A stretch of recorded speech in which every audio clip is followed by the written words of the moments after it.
you having a good day? Well, for today's episode of Chitchat Linguists, we were going to dwell in this fantastic world and how we communicate. Well, also I prepare some special peer guests that also want to deliver their special insight in this today's topic. So please help me welcome Miss Mariel Tahil and Lynn Bernaldez. Hi everyone, thank you for having me here. Hello everyone, it's good to be here with these beautiful ladies. Well, thank you for that. So I also prepared some special questions for you and also for our guests. Okay. So now, here's the question. How do we know that students have learned the language? Okay, I think we can assess them by using formative and summative assessment. But how do we really know that students will be able to use their language in real life situation, like an authentic one? In other words, how do we know that our students are competent with the target language? Okay, I think one way to judge this competency is through students' performance. But here's another question. How do we really know that this performance is an accurate measurement on what students want to know?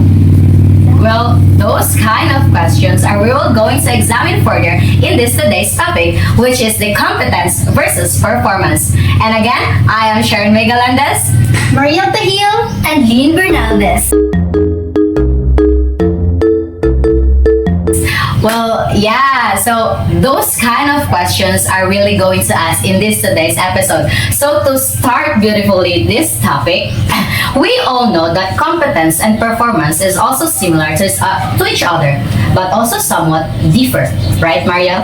Yes, you're right. So, well, in fact, this is one of the theories of Noam Chomsky. So, he described competence as an idealized capacity that is located as psychological or mental property, and performance as the production of actual utterances. I agree with you guys that competences involves knowing the language and performance involves doing something with the language. But the difficulty with this construct is that it is very difficult to assess competence without assessing performance. Well, you are very right. Because noting the distinction between the performance and competence, it is very important primarily on how we could be aware in our speech error and knowing what is language. To know the importance of this distinction, it is very important to know how you know what your speech error. Like imagine you're a native speaker of an English and utter this kind of sentence. We swim in the ocean in the weekend. Did you notice something about the sentence? Yeah, it's like the usage of the swim is not an accurate in the sentence that are given. Yes, you're right. In that sentence, you must use swam rather than swim. Yeah. Well, in that little sentence, it's very wonderful that you notice that big some changes in the sentence. Well, you are, yes, exactly right, especially for you. It's like, but the another question is this error is due to competence or performance? That's a question also. Yes. Yes, like imagine if you compose that kind of sentence, the native speaker is know or aware on how they use the conjugate irregular verbs, but the performance has let them down this time. That is the very important that the linguist wants us to know, that the distinction between competence and performance is very important. But well, yeah, we cannot change the fact that some children of not proficiency of English language is consistently use swim rather than swam. Yeah, you're absolutely right. So now, as we have learned competence and performance involve knowing and doing. So in the past, many language instruction programs have focused more in the knowing part of the learning a language. So wherein words and sentences are presented in a way that best help learners internalize the forms.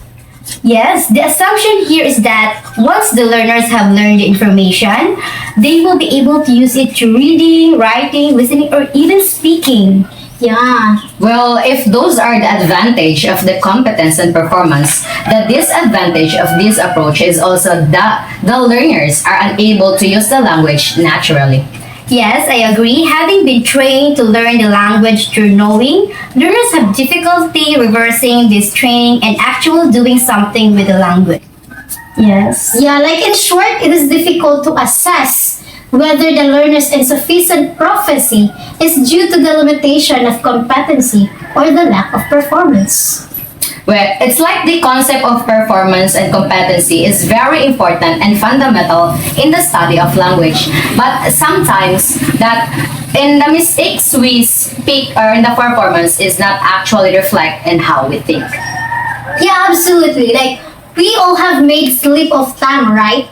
Like, where we substitute a word or sounds for another, or use different grammatical forms that intended. That sometimes it results in humorous. Like, for example, you might say you need to shake a tower instead of take a shower. Yes, you're right. And here, guys, according to an article I have read, it says here that in 1965, Noam Chomsky argued that the focus of linguistic theory must be on underlying language system, not the act of speaking. While performance errors may illuminate how language is perceived and organized in the brain, the goal of the theory of language is not a description of what other people say. Yeah, we also have here that rather it is described the cognitive mechanism by which human can produce an infinite number of sentences, many which we have never heard, like from a finite number of words and grammatical structures. So therefore, it is really crucial to differentiate these two, the competence and the performance. Well, it's really take time to talk about this very broad topic, right? Yes. Yeah. It's like it's challenge also your competence and performance in the language, especially in our second acquisition language, which is the English. So the important thing is like knowing the distinction of these two is very important. It's because knowing how you act on how you think is really affect, and also it's like you can manage to be aware on your speech error in your daily basis, right? Yes. That's correct. So I think we end up here. Yeah. But it's very good to know that you are free to share your ideas about this topic for today.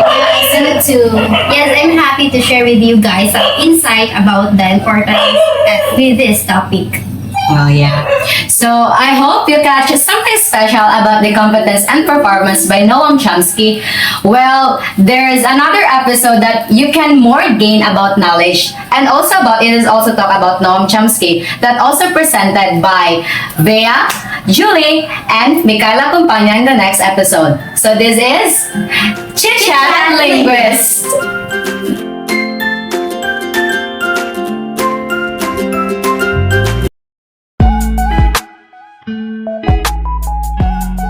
Welcome, language enthusiasts, to another episode of Chitchat Linguists, where we dive into the fascinating world of how we communicate. Today, we're delving into the captivating theory of universal grammar, a concept that reshapes our understanding of how language is acquired. Joining us today are your incredible guests, Ms. Bea de la Rama and Ms. Michaela Compagna, both armed with insights, research findings, and personal experience. They're welcome. Thank you for having us. Glad to be here. I'm excited for this one. You guys have heard about Noam Chomsky, right? Yes, all I know that he's a genius who figure out how mind handle language. Exactly, Noam Chomsky is like a language wizard. Yeah, Noam Chomsky came up with this cool idea called universal grammar. It's like saying we're born with these automatic language skills right from the beginning. He has this term LAD, which stands for language acquisition device. It's like a mental tool that he suggests that we're born with, helping us effortlessly pick up language skills as we grow. Ever felt like language just click universally in a moment? Yeah, absolutely. When I visited Palawan, even though their primary language is Tagalog, there was this moment where words weren't the main thing. Whether enjoying in a local festival or chatting with local people, there's a shared understanding that went beyond language, and it feels like a universal connection. Even if I'm not that fluent in Tagalog, but the warmth and friendliness of the people made me feel right at home. Oh, I can totally relate. I remember trying to use a local phrase but ended up with a bit of grammar fail. We all had a good laugh about it though. It's so amazing, right? We have this ability to grasp and use language. And it's like we're born with this innate capacity to pick up the sounds and structures around us. Absolutely. This is what we call universal grammar. It suggests that all humans are born with a built-in set of rules and structures that help us learn, understand language. It's like having a language blueprints already inside our brain when we were born. That's a great way to put it. Ms. Bea de la Rama, from your research and experience, how does universal grammar affect our everyday language use? Well, universal grammar influences how we learn and use language. It helps us grasp the rules of grammar, understand new languages more easily, and even create new words or sentences without explicit instruction. Yes, actually, I agree. Research suggests that even very young infants show signs of understanding basic language structures, supporting the idea of innate language and ability to present from birth. Fascinating, that's the idea. The way babies around the world learn language remarkably consistent, suggesting a biological basis for how our brain handle language acquisition. And yes, research supports it. Language learning isn't just a skill, it's something special about how our brains are built. How incredible it is. Okay, guys, from your personal experience, how does universal grammar influence your learning language journey? Personally, understanding universal grammar has made learning new language less daunting. It feels like having a language cheat code. Say for example, when we already know that amor means love, right? So when someone says amar, we can easily figure out or understand what does it mean. So amar means to love, something like that. It feels like finding the pattern and similarities across languages. That's fantastic to hear. Now, let's move on to our Q&A segment where our listeners have sent their questions.